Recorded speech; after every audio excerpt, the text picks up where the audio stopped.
was overbooked with a lot of things. I was in so many clubs, I was taking really hard classes.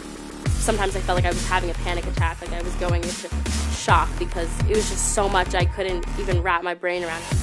We're not going to eliminate stress. It's how do we live healthy and happy with stress? And we want to find how do we get optimal stimulation or stress in our lives that works for us. When we're aware of what stresses us and we can accept that, then we can align our actions to respond to it in a healthy, happy way.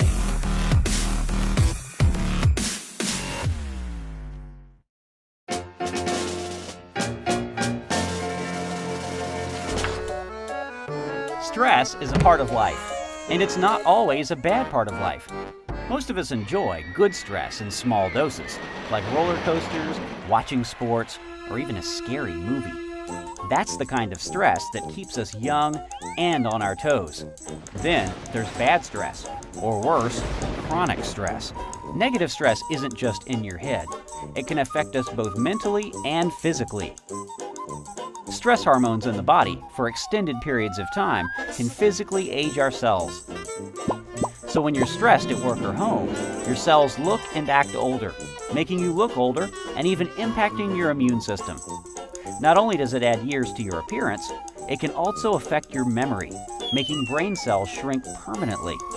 Even short-term stress can make it hard for you to remember simple things. The good news is, you can manage stress now to prevent more damage to your body and mind tomorrow.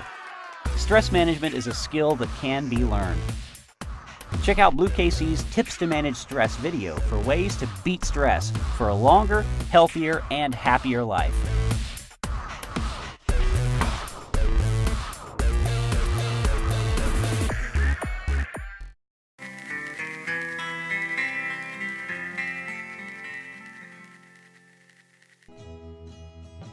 Stuff that stresses me out is probably expectations, schoolwork. I mean, I have a full load on my plate all the time. I run cross country, indoor track.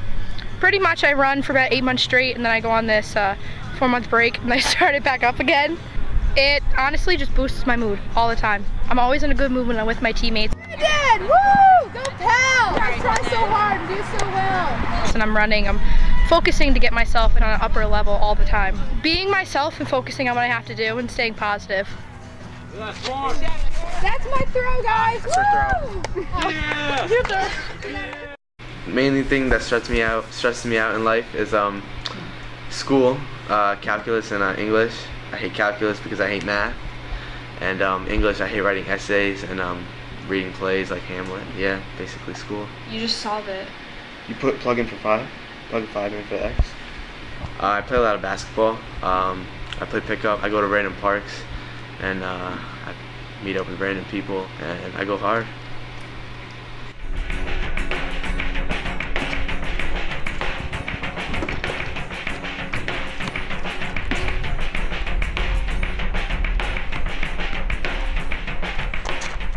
All my stress melts away when I play basketball. I'm feeling pretty relaxed, adrenaline's rushing, dribbling the ball, dunking it, taking shots. I feel a lot better. It's a lot funner and easier to get away when I'm playing with people. So I think a lot more about basketball than like my problems. So like right now, I guess it helps a little bit, but when I play with people, it's a lot better. Some things that really stress me out are schoolwork and having a job. The college application process really stresses me out because it's like your future in your hand. I like to write to reduce all my stress because I feel like if I can get it down on paper, then it's not in my head anymore, so I can kind of focus on my other priorities. So I usually like to stay positive, and I make lists a lot so I can kind of outweigh the bad with the good. So this list is the upsides, and it says, the sun comes up every morning, seasons change, there's beauty in everything, and you're never as alone as you think you are. I also read to reduce my stress because I think that if you can read a book and get trapped inside that book, you can escape your own world for just like an hour every day, and it helps you think that your problems aren't as big as you think they are if you're reading about something else.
It's this idea that you have to be perfect.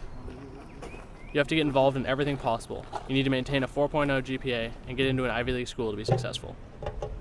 This is the mindset I was raised to have. I am a 20-year-old Latina. I have struggled with bipolar disorder for my entire life. But instead of trying to understand it, I've buried it under a seemingly normal life. It was hard for me to understand the emotions I had. I felt abandoned, alone, and scared. I didn't feel like I could talk to anyone at the group home. These people weren't my mom. They wouldn't understand. My schedule was packed with debate team, honors classes, student council, and basketball. At one point, I was working 32 hours a week and taking 18 college units. I had a social life, a love life, and my family to spend time with. I was overwhelmed. I seemed to have no time for any of it. My grades began to drop, and I was doing poorly in all my extracurriculars. When I saw my perfect future slip away from me, I gave up. I ended up not even graduating.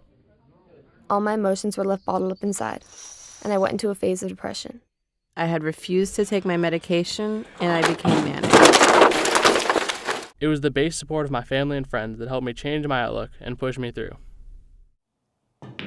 They helped me discover I could get my GED, start a community college, and then transfer to a state school, which is where I currently attend. I learned how to cope when I started writing poetry. It was an easier way for me to vent my feelings. Seeing my words come out onto paper was exhilarating.